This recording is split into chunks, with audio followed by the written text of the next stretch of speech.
Well, I can promise you one thing, that's for sure. I am not a research forester. I'm an old forester. I've been doing this for about 30 years. I'm Chip Bates. I'm with the Georgia Forestry Commission, and I have been doing forestry, like I say, for about 31 years now.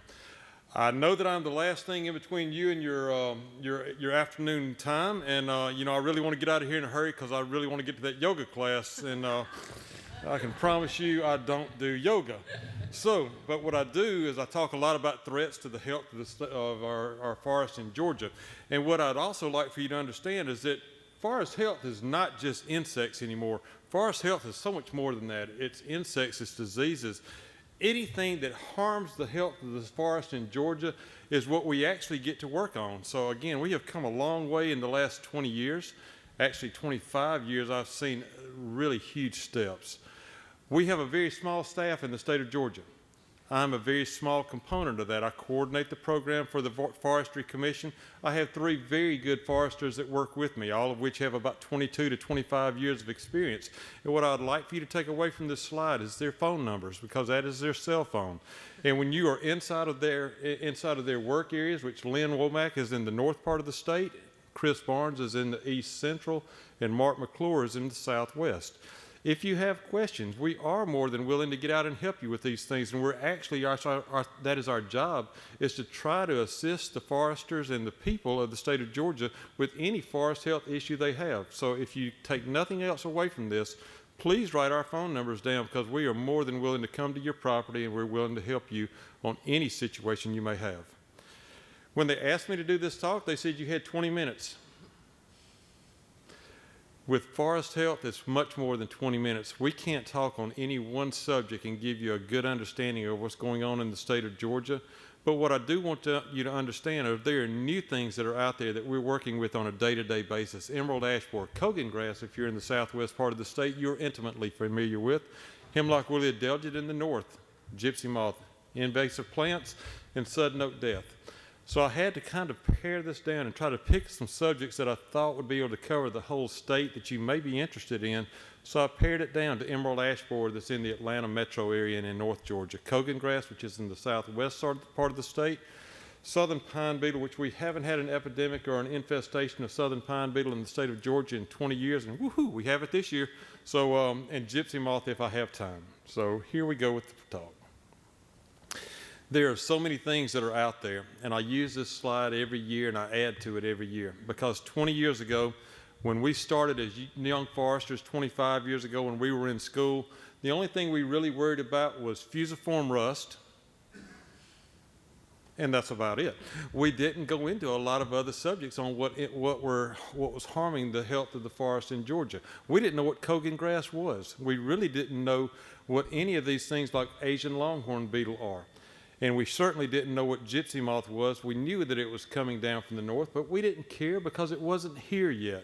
Well, guess what? We care about a lot of these things now, and what I'd like to try to do is give you a good overview of some of the things that we're dealing with in the state. Emerald ash borer is one that we knew was going to get here eventually. It came in at about 2002 in Michigan. And I can promise you, we know that emerald ash borer flies, but we know that it didn't fly to Georgia by itself. We know that humans were the ones that moved it, and we know that we do that with a lot of the insects and diseases that we have out there.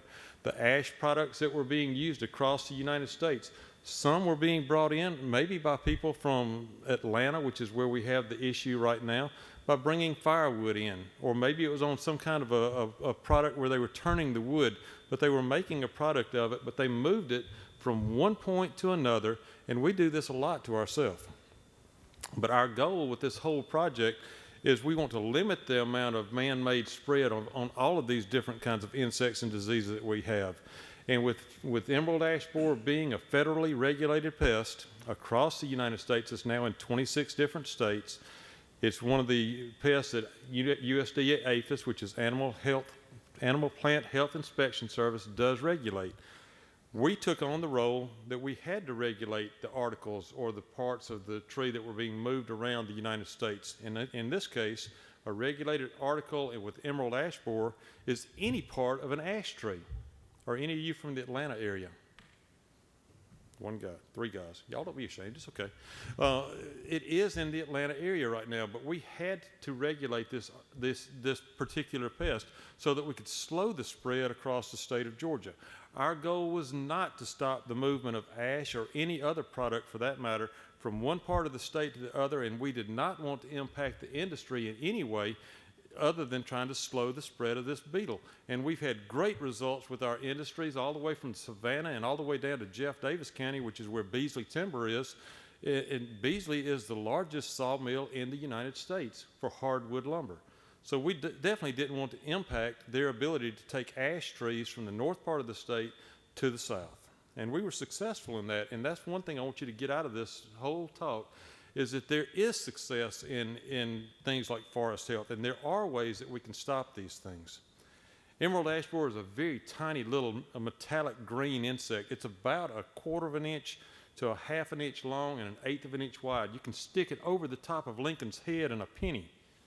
We do know that it flies very well, and if you were ever to see an emerald ash borer in this position where he's got his wings spread out like this, what do you think you should do? What? Smush him just as hard as you can. Then call me and we'll identify what it is, because we don't want it to move. And the way this beetle works is it has one purpose in life, is that when that female lands on a tree, she hits the bark of that ash tree, and this one will take out every one of our ash in the state of Georgia. Usually it's white ash or green ash or pumpkin ash, but green ash and white ash are the two that we have in our industry. Once she lands on that bark, her goal is to lay eggs, and those eggs bore into the bark and go under in between the cambium layer and the bark, and they begin to create little galleries, and that's where they feed for a year.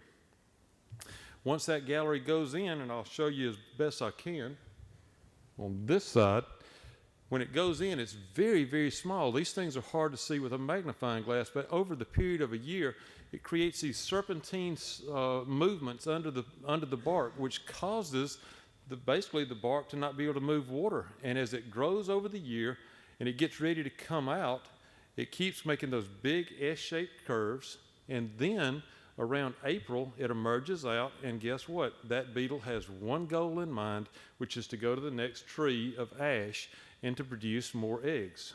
So is there any way that you think that we can stop this with a chemical or with a whatever?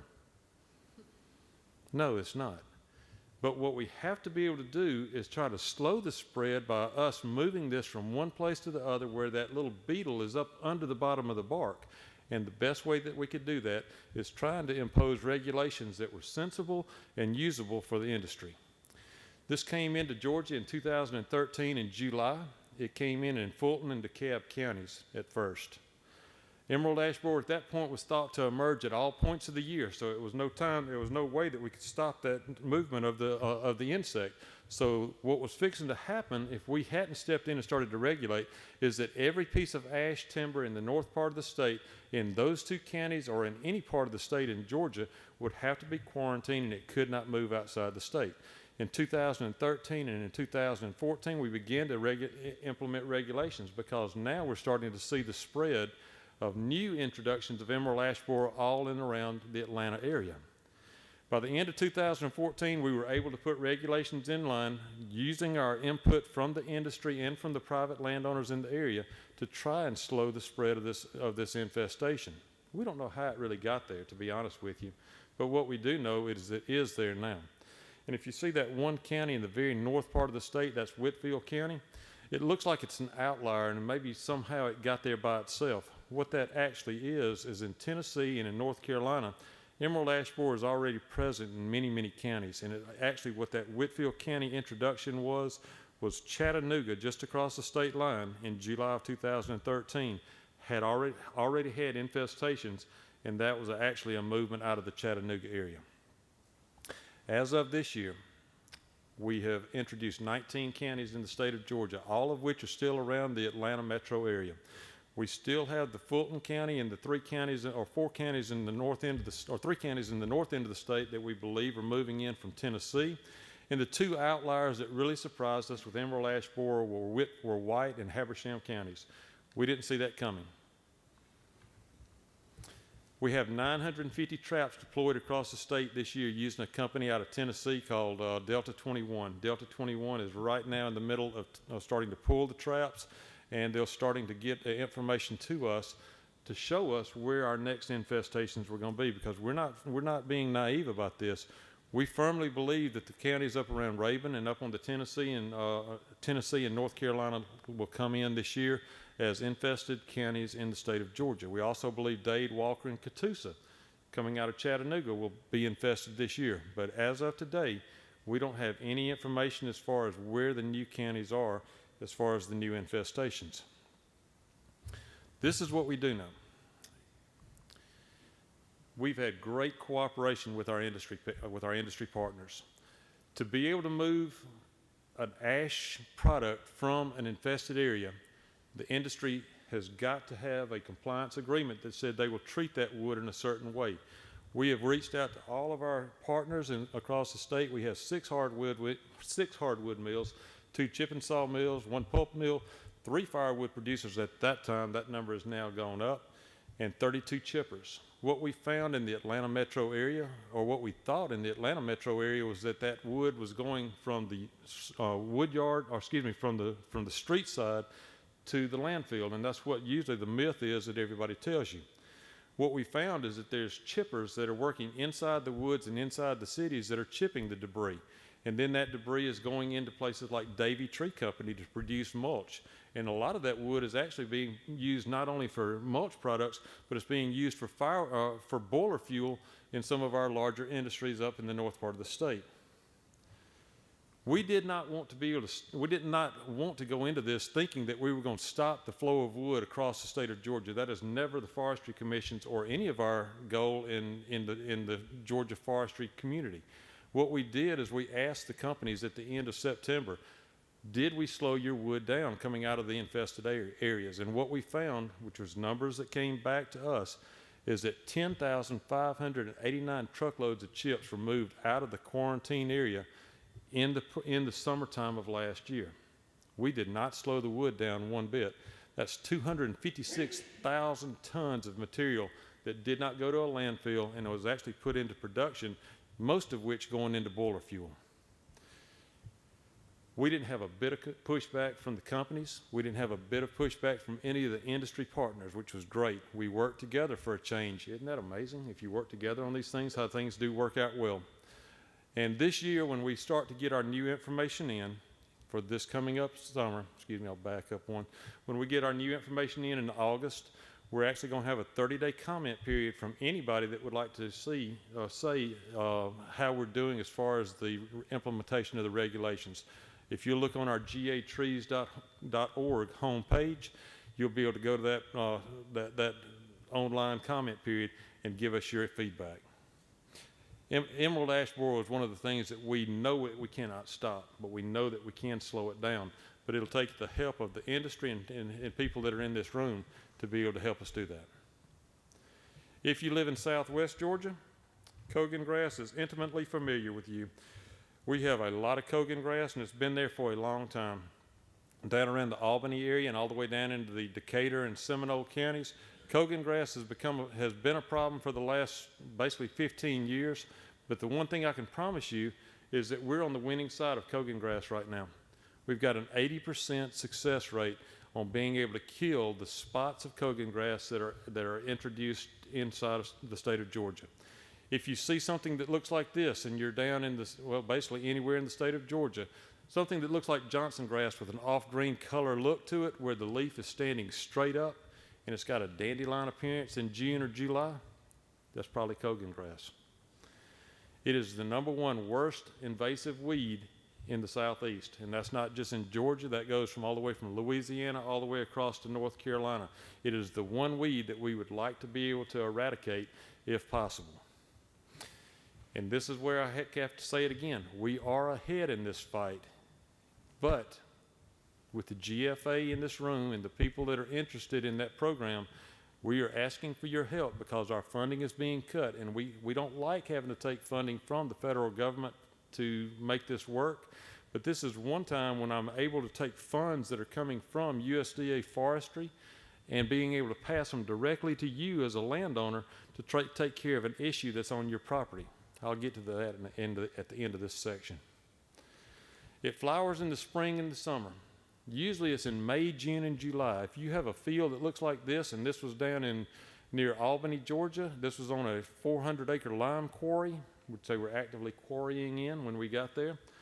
It was 11.5 acres of Kogan grass, and it's got that very white, fluffy seed head on it when you see it, and usually in May and June.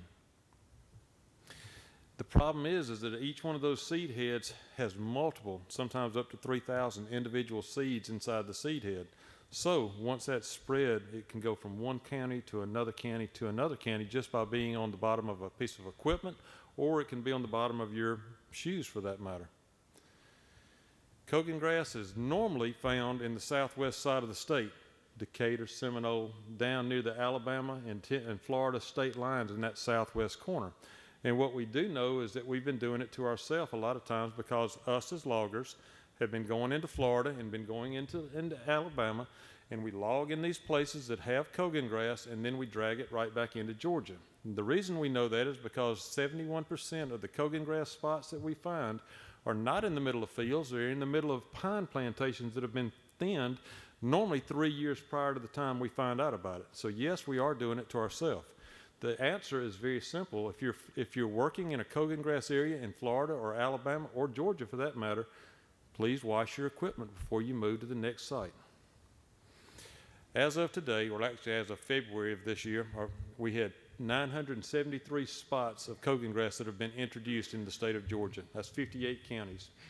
If you talk to Georgia, or Alabama, or you talk to Mississippi or Florida, that's nothing to them. They have one spot that is that big. But if we walk away from this issue right now, we will never be able to get back ahead of it again. The thing that I like to show you is that of those 970 spots, we have been able to kill and eradicate, and it is no longer there. More than half of them, 55% of them, are now gone. If you look at the numbers that we've got, it takes 3 years of us going back every year to try to determine if Kogan grass is in a spot. After the 3rd year of going back and no Kogan grass is there, then we can say that it's eradicated. That's where we are. 539 spots are gone. And by the way, I hate charts, but I'm going to show you this because this is important. This is what we really like to show, is that every year we know that we're going to get new introductions because we know that we're dragging it back in from Florida, and we know that we're bringing it in from Alabama. We know we're doing it to ourselves, so y'all quit that. But what we also know is that every year that when we start to go back and do our eradication checks, that every year we're killing more of it, and we're killing more of it. So right now we're at 539 spots are now gone. That's what we want. And again, it'll take your help as a group to try to get on the top end of this fight.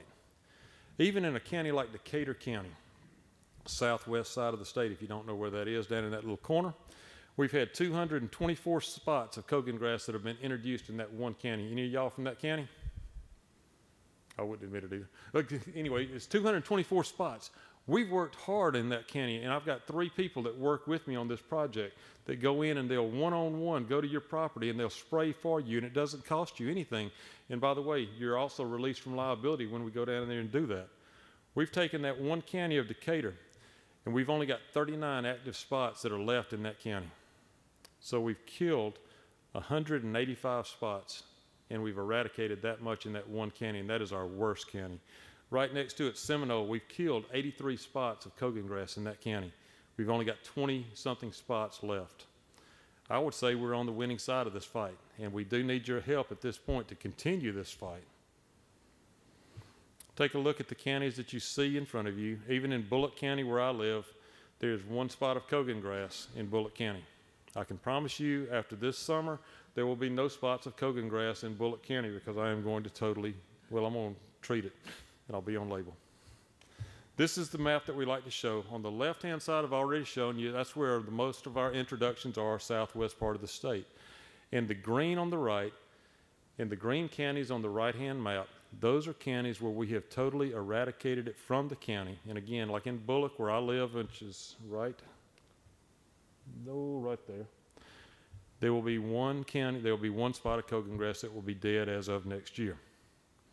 We would like to turn all these counties green, but again, it takes your help as a group of citizens. This is the one that we're having problems with right now, which is southern pine beetle in Georgia. We haven't had an issue with southern pine beetle in 20 years. This is the first time that we've had any outbreak in a long, long time, and I'm gonna go through this very quick. It's normally thought that southern pine beetle only happens in multiple drought years, but what we're also finding in South Georgia is that southern pine beetle can also happen in years where you've had drought, or it can be flood. Anything that will put those trees in a state of stress, you have a possibility of having southern pine beetle. And on the map in front of you, it's very hard to see, I'm sorry, but that was in 2002. That was in the North Georgia mountains, and there were there was 9,000 plus spots in the north end of the state that year. Southern pine beetle has the potential and can cause more damage to pine timber than any other insect and disease in the state of Georgia. We get very serious about southern pine beetle because since 1972, about 30 years, we've lost about $246 million worth of timber to southern pine beetle. That is not where we want to be this year. This is normally in a cyclical, it normally goes in a cycle. Since 74 and 79, it was about every 5 years. We would like to think in 1995, when what we do know is that we've done a much better job in managing our pine forest. We do a lot better job on thinning our trees now. We do a much better job in trying to keep our forests healthy. In 95, we had a lull up till 2002, which was our last major southern pine beetle outbreak, and then it dropped off to zero. And we haven't had a southern pine beetle outbreak since 2002. We are now in 2016, and we are beginning to see our first parts of our outbreak.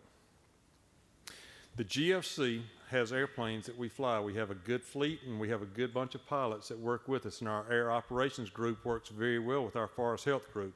Every day they are in the air. Somebody asked me, when is our next southern pine beetle flight for South Georgia? It's yesterday. It was tomorrow. It will be every day that those pilots are up there looking for southern pine beetle. So that's a really good news for you. Because if you leave this unchecked and you walk away from it and you don't do anything about southern pine beetle, it has the potential of devastating your stands. And what we know is this is not just pine timber that we're seeing die. This is your savings account. This is your college fund. This is your retirement account. So our job is very simple. We have to work with you as landowners to try to mitigate the issue and try to keep these problems from happening.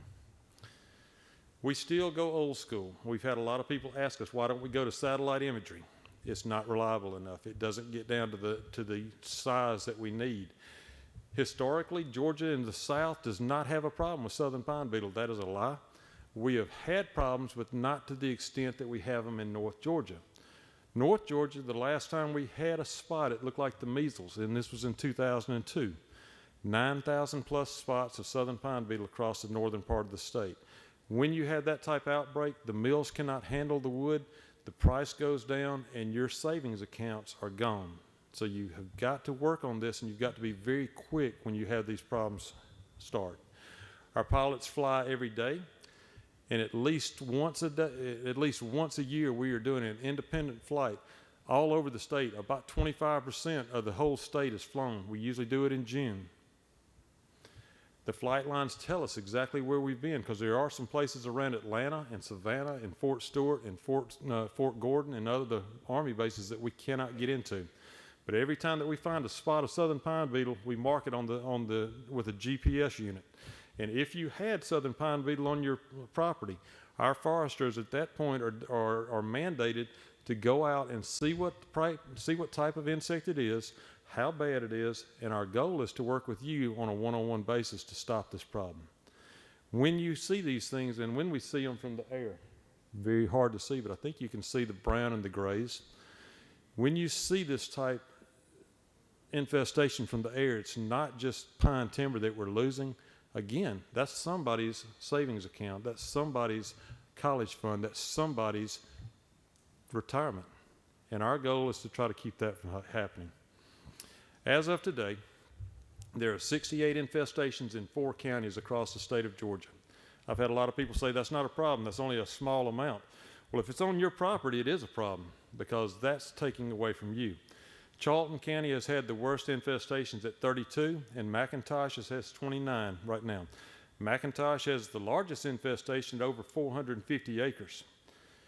And there's a second one right on the south end of McIntosh that's going to probably go to about 120 to 140 acres before we can get it stopped. Glenn County has got 6, and even Camden County has got 1 infestation, and that 1 infestation is on Cumberland Island of all places.